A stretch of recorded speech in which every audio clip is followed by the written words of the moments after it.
What is actually inside an atom? Let's journey from Thomson and Rutherford to Bohr and understand atomic structure quickly.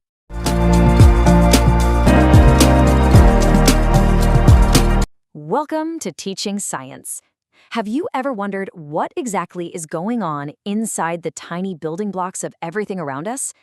Today, we are going to understand this entire chapter step by step so that you don't just memorize it, you actually understand it. You know, here is one of the biggest mysteries that puzzled early scientists. We all know that opposites attract, right? So why on earth do negatively charged electrons not just fall right into the positively charged nucleus? By the end of this lesson, you're going to understand exactly why atoms don't just completely collapse in on themselves. Let's solve this mystery together. Here is our quick roadmap for today. We're going to start with the evolution of atomic models, decode Bohr's theory, and discover neutrons. Then we'll explore atomic and mass numbers, look at electron distribution, and finish up with isotopes and isobars. Let's get right into it. Section 1, the evolution of atomic models. How exactly did we go from thinking of atoms as solid, unbreakable blocks to discovering a busy, complex center? Think of scientific history kind of like a series of exciting software upgrades. Back in 1808, John Dalton gave us the very first scientific theory. He said the atom was the smallest indivisible particle, basically a solid, unbreakable sphere. But then, in 1897, J.J. Thomson found a little bug in that model by discovering negatively charged electrons. Then 1911 rolls around, and Ernest Rutherford does an experiment that proved Thomson wrong, discovering the dense nucleus. And finally, in 1913, Niels Bohr gave us a massive upgrade by introducing fixed energy levels. It's like each scientist found a limitation in the previous model and fixed it. Let's actually visualize this journey so we can see the physical transformation. We start way over on the left with Dalton's completely solid sphere. Then we move to Thomson's model, often called the plum pudding model, where negative charges are just randomly embedded in this positive sphere. Next up, Rutherford shakes things up completely by putting all the positive charge in a tiny, dense nucleus right in the center, leaving the electrons to orbit in mostly empty space. And finally, Bohr's model comes in and structures everything neatly into distinct energy levels. Now, let's focus on Rutherford for a second. His famous gold foil experiment was absolutely brilliant. It proved that atoms are mostly just empty space with a dense, positively charged center. But here's the massive flaw, the bug in his system. If electrons are revolving in circular orbits, they have to undergo acceleration. And according to classical physics, an accelerating charged particle should radiate and lose energy. Well, if it loses energy, its orbit would shrink, and it would rapidly spiral directly into the nucleus. Basically, the atom would completely collapse. But we know matter is stable, so Rutherford just couldn't explain the stability of the atom. That brings us perfectly to Section 2, Bohr's model and neutrons. It was time for another brilliant scientist to step in and fix this unstable atom. Enter Niels Bohr. In 1913, he completely solved Rutherford's stability problem with just a genius idea. He proposed that electrons don't just float around anywhere.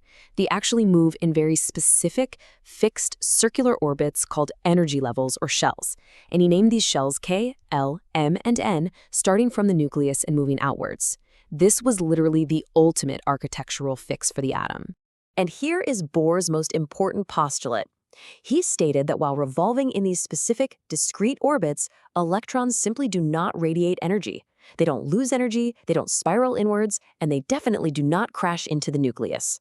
This perfectly answers that mystery question we asked at the very beginning of our lesson. The atom is stable simply because the orbits are fixed. All right, time for a quick check. I want you to really think about this. A hydrogen atom has 1 proton and a mass of 1. A helium atom has 2 protons, so mathematically speaking, its mass should be 2, right? But its actual mass is 4. Where in the world is this extra mass coming from? There is a massive gap in our scientific knowledge here. Let's see what the answer is. Well, the answer to the helium puzzle was discovered in 1932 by James Chadwick. He actually found the missing mass. He discovered a brand new subatomic particle present right inside the nucleus, alongside the protons. He called it the neutron. Now, neutrons have a mass almost equal to a proton, but, and this is absolutely crucial, they have no electrical charge. They are completely neutral, so they provide that extra heavy mass to the atom without messing up its electrical balance. Moving on to Section 3, atomic and mass numbers. Now that we know all the parts, protons, neutrons, and electrons, let's look at how we write the mathematical user manual for every element. Now, what's really interesting about this is that there's a crucial difference between two terms that students constantly confuse. On the left, we have the atomic number, which is denoted by the letter Z. This is strictly the number of protons. Think of it as the unique ID card of an element. Carbon, for instance, will always have an atomic number of 6. Then on the right, we have the mass number, denoted by A. This is the total number of protons plus neutrons together, which we also call nucleons because they live in the nucleus. So just remember, Z is the identity and A is the heavy weight. Section 4, Electron Distribution and Valency. Let's shift our focus away from the heavy nucleus in the center and look back out to those orbiting electrons. How exactly are they organized inside those shells? To figure this out, we use something called the Bohr-Bury rules. Step 1 gives us a super simple mathematical formula to calculate the absolute maximum capacity of any shell. It's 2n squared, where n is just the shell number. Let's walk through it together. Step 2. The first shell, the K shell, is n equals 1. If we put 1 into our formula, 2 times 1 squared, we get 2. So the K shell can only hold 2 electrons. Step 3. The second shell, L, is n equals 2. 2 times 2 squared equals 8 electrons. Step 4. For the M shell, where n is 3, the capacity jumps up to 18 electrons. It is a really strict, orderly system. But electrons aren't just sitting there looking pretty. They actually determine how an atom interacts with the whole world. And this brings us to valency. Valency is defined as the combining capacity of an atom. You see, every atom has an ultimate goal in life, to become stable and largely unreactive. To do that, it wants its outermost shell to be completely full, usually with 8 electrons, a state we call an octet. Valency is simply the exact number of electrons that an atom needs to gain, lose, or share to reach that happy, stable 8-electron configuration. Moving on to Section 5, Isotopes and Isobars. This is our final conceptual section for today, and it's a highly tested area in your exams, so make sure you pay close attention to how these element variations work. Let's draw a direct contrast here to make memorizing this completely effortless. Isotopes are atoms of the same element, so they have the exact same atomic number, Z, but they have a different mass number, A, because they have a different number of neutrons. Isobars, on the other hand, are the exact opposite.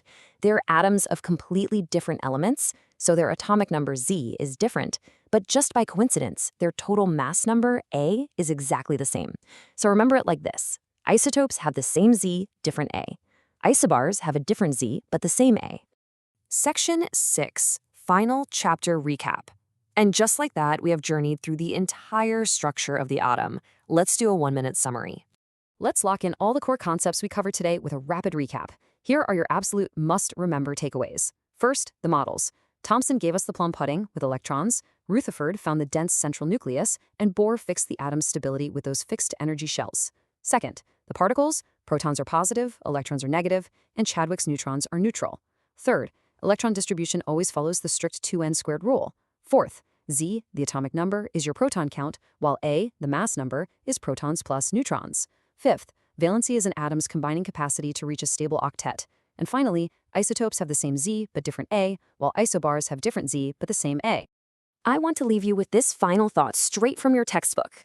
As we discovered the electron, then the nucleus, then energy levels, and then the neutron, the modern quantum mechanical model tells us there is still so much more being discovered. Is it really possible to completely understand everything that happens inside an atom? The quest continues. That's all for today. Keep revising, and for more easy science explainers, subscribe to Teaching Science. If you found this video helpful, like it and hit the bell icon for notifications about new videos. See you in the next chapter.